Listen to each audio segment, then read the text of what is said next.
അവിടെ വെച്ച് ഗംഗയിൽ നിന്നും ഒരു പ്രത്യേക തരം സൈക്കിക് വൈബ്രേഷന്റെ അനുഭവം എനിക്ക് കിട്ടാൻ തുടങ്ങി.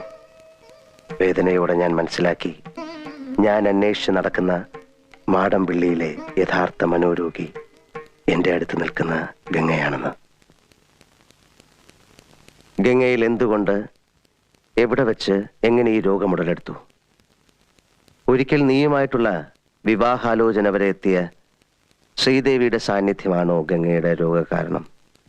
അതറിയാനാണ് അന്ന് ഞാൻ ശ്രീദേവിയും കൂട്ടി അമ്പലത്തിൽ പോകാൻ പറഞ്ഞത്. പക്ഷെ ഗംഗയ്ക്ക് അതൊരു പ്രശ്നമേ അല്ലെന്ന് എനിക്ക് വളരെ വ്യക്തമായി. പഴങ്കഥയിലെ നാഗവല്ലിയുടെ ഒരു കാര്യം പറഞ്ഞ് ഗംഗയെ പ്രകോപിപ്പിക്കാൻ ഞാൻ ശ്രമിച്ചു.